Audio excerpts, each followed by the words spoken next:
Hello everyone and welcome back to Staying Alive. Been a while on it. Last video I'm going to put out was talking about how I'm going to be moving forward in regards to being assessed for transplantation. Still no further forward with that. Hence why there's been no videos or updates, because I did say I'd try and video the journey.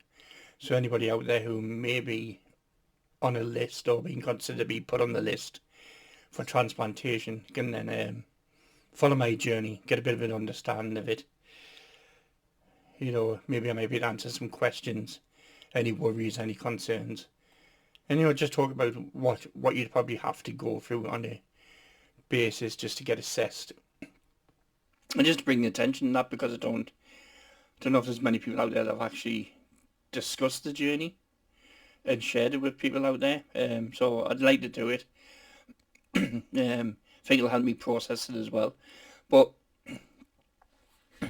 back on this one, because lo and behold, I was just sitting the other day and the GB News and you talk TV and all that, they get a bit bored, and if they haven't got someone to shout about like transgender or immigration, then it's back to the good old disabled people who are just sponges we are, just taking everything out of the system. And I came across a video, and I do really respect this reporter, Patrick Christys. I think he's a really good reporter. He covers a lot of things that I'm interested in. He has a good point of view. And I think he can deliver a story well. He can also deliver it so well it can really twist the narrative of the truth and what's really out there. And then it can become problematic for the people that he's talking about in regards to how they're going to be treated in the public, how they're going to be perceived, to the point it could even be down to being treated physically abused, verbally abused, just chastised, just made to be perceived as something they're not. And that's a lot of the stigma with these reporters when they cover the stories on PIP, mobility, and things such like that. And yes, we all know there's people out there scamming the system. It's happening everywhere in the world. It's like, there's always a scammer somewhere. God, we've just had with Deputy Prime Minister scam the system and had to be resigned. So it's not as if it's just unknown. You know what I mean? It's not as if it's just disabled people or those who really aren't disabled. Because obviously if they were disabled, they wouldn't be scamming the system. They'd be legally entitled. And this is where it just really, as I always say, it boils my fucking piss. Because his breakdown and his cover of the story, it's dramatic, it impacts you, it hits you hard. But it also sends a false narrative to those who don't understand disability, who don't know anyone with a disability, who don't understand what mainly the mobility part of, it's not even called the mobility part of PIP. It's the ability to get about, so you can use it to travel. Mobility is a separate entity. It's nothing to do with the government-funded PIP allowance, which used to be disability living allowance. So mobility is completely separate. It always has been. Mobility became a charity to enable people with the PIP to get a lease to a car, because obviously prior in the past, to get a car, you got to go through finance. How do you go through finance? You haven't got a job. And then you need a car to get a job. The vicious circle. You can't have one way out the other. So I'm going to go to the video now. I'll pause it in between, comment on some of the things that he's saying, and then we'll wrap it all up and see what you think of it, and see if any of you have had these same concerns I have. So this is the video here. I'm going to run through this. I'm just going to minimise itself down a little bit more. So prior to this, he's talking about how people just look fat and obese and stuff, and all the foreigners claiming, so, the normal narrative about everyone's a sponge. But then it gets onto the disabled people. So I'll play it from here. 1 in 5 new cars are for the Motability Scheme, for people who say that they need the taxpayer to pay for their vehicles so they can just get out and about. Well, here are some of the problems people are getting cars for. Are you ready? Food intolerance, 20 cars. Failure to thrive, right? 10 cars. What is that?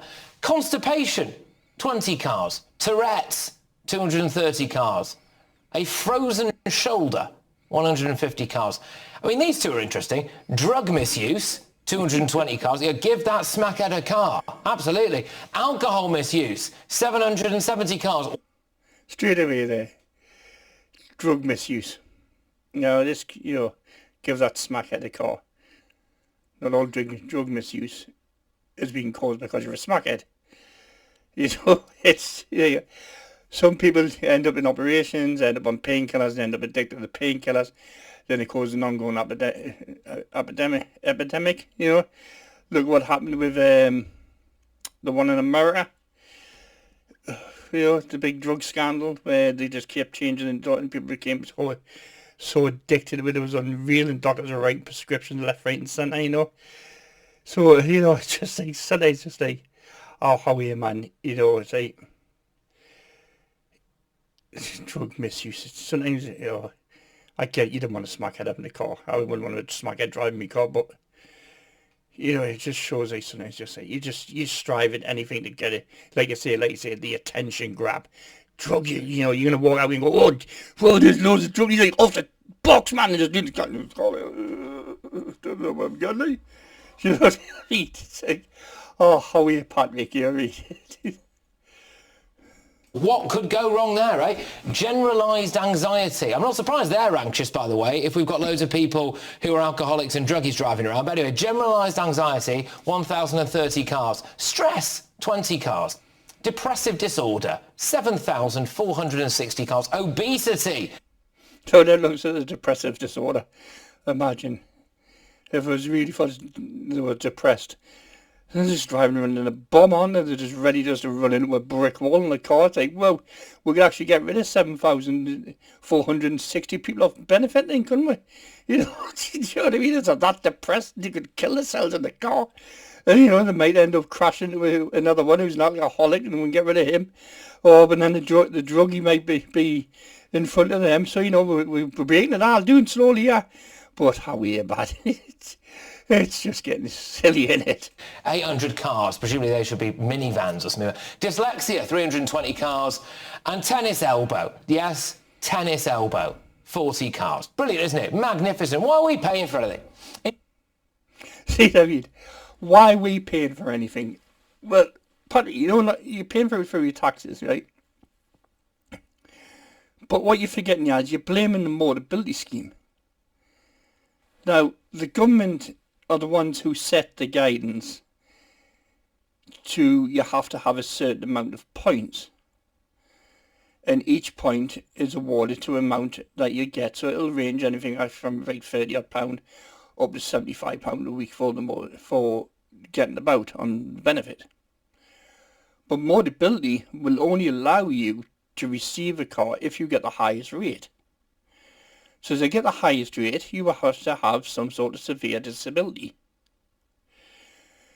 So, someone is either lying to you, or somebody's fiddling in the doctor's office for these things to get passed.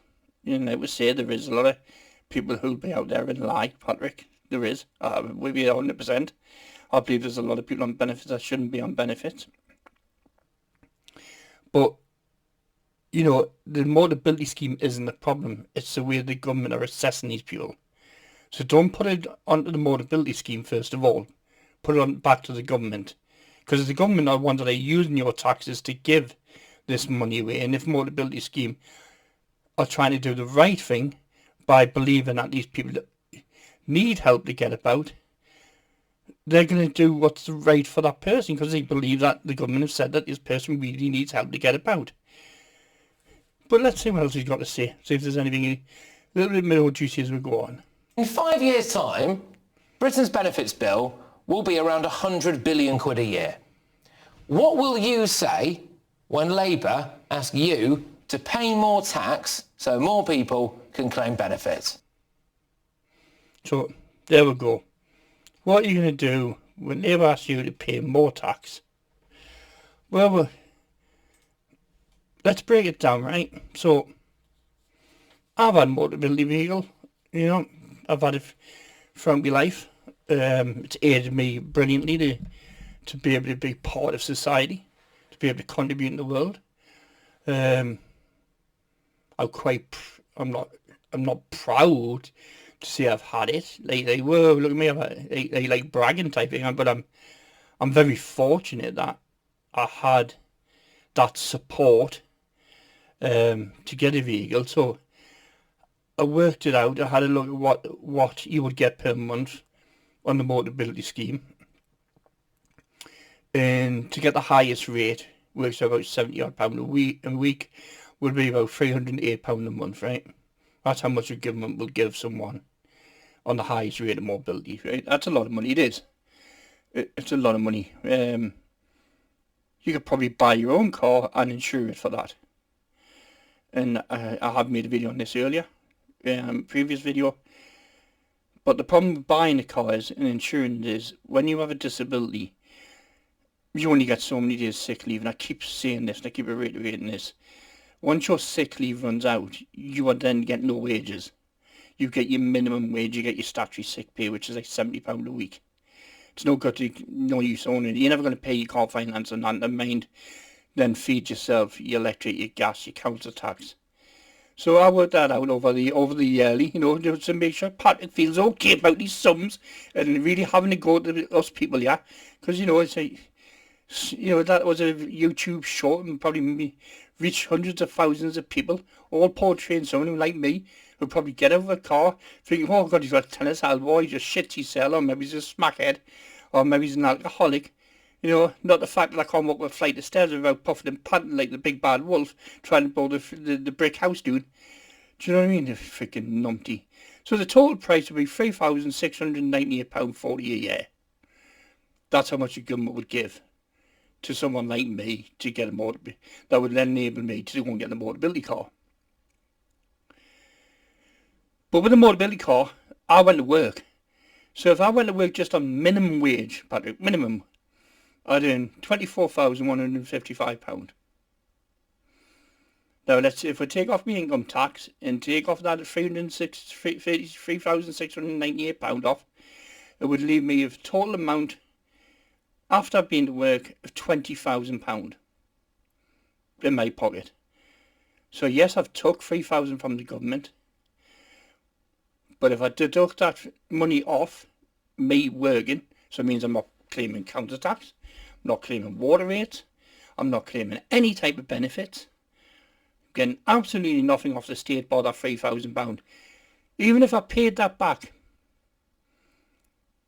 it leaves us a wage of £20,000. That wage then goes back into the economy, goes back into everything in the system. So I'm not just sitting every year putting 20 grand in the bank. I'm a Patrick. I'm contributing to society.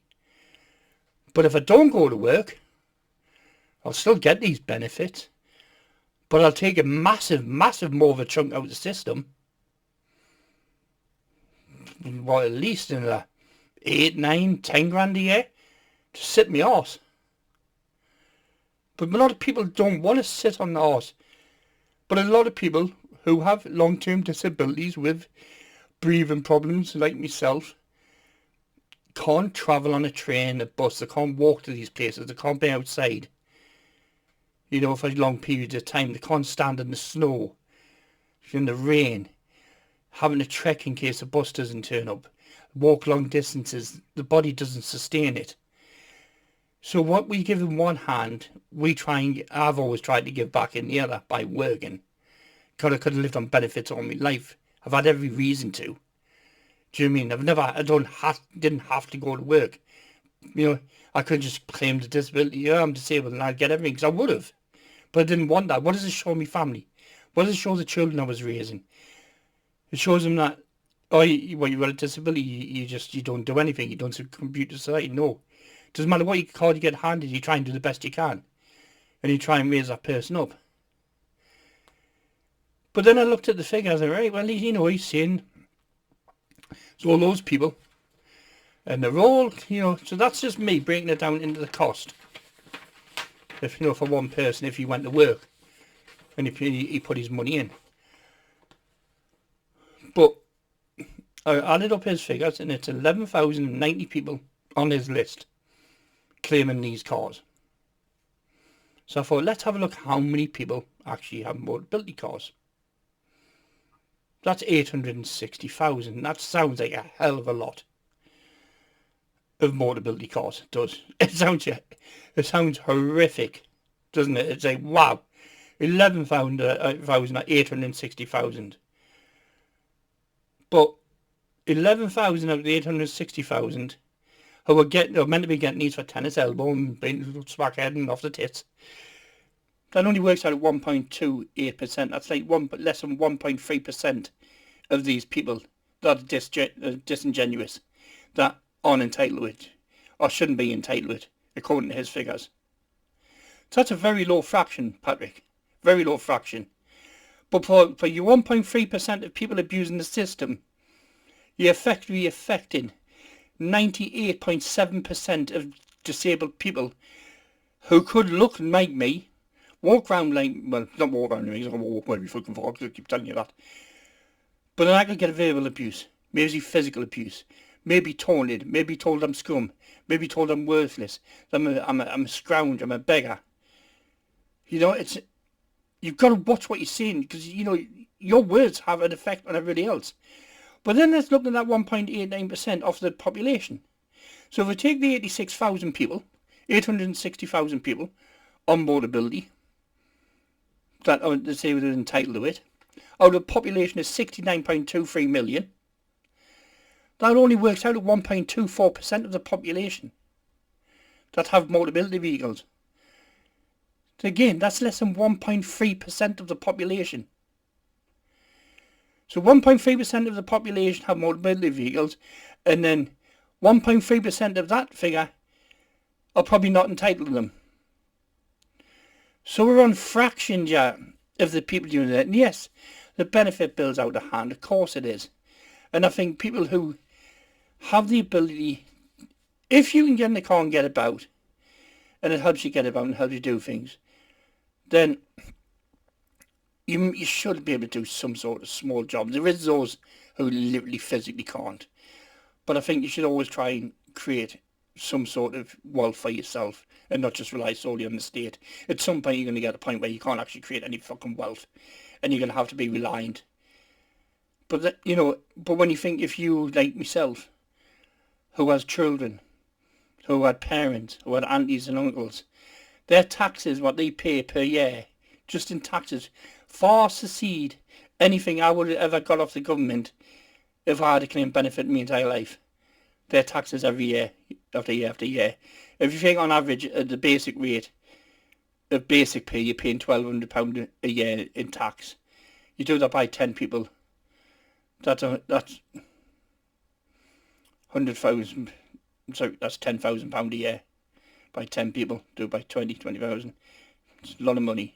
It's a lot more than one person in their family would get. So would you begrudge that? Say if you had a disabled member in your family and they couldn't work, and the government said, I tell you what, we've got a scheme, it's all new, if there's none of these benefits where they are. So what we'll do is, if you all pay your taxes, and you might have like one member of the disabled family out of 20 in your family, but you all paid £1,000 a year, you all give them a £20,000, we're going to give them 5,000 to 6,000 of that to enable them to get work. Would you be happy with that? Of course you would. And that's why we pay the taxes, and that's why it's there. It's to enable people. It's to help these people. Nobody wakes up wanting to be terminally ill, or have a terminal illness, or be severely disabled. There's people out there that want to milk the system, of course they do. But I would want to, I'd change my life in a heartbeat. In a fucking heartbeat, to just be able to run down the street with my grandkids, to being able to play with my kids growing up, to be able to kick the ball on the field with my son, to go to kickboxing with them, you know, to play sports with them, to be able to lift them up. But I couldn't do any of that. But hey, I'm a sponge, I'm a money grabber, I'm an arsehole. It's not good enough, man. At the end of the day, I understand you're trying to get a point across, but think of the bigger picture. Enough's enough. If you're going to put the figures out, put the actual figures out, and then blame the government. Don't be pointing it at us. Don't be pointing at the mobility people, because they just go off what scoring the governments give. So, but other than that, Patrick, I think you're a great journalist. Yeah, I think you make some valid points on a lot of things you do. But I think sometimes you have got to be aware that some of the things you're saying will affect people on a physical and an emotional level on a day-to-day basis, when they're parking up in disabled bays, when they're using disabled facilities, because of the amount of verbal bullshit that's going around about how we're all on the take and we all want something for nothing. But that's my rant on this one, people. You know, Patrick, I'm behind any time to talk the figures, talk your concerns, put my point across. You know, messages, DMs, you know, I'll tag you in the post. But for everyone else out there, remember, stay alive and see you next time.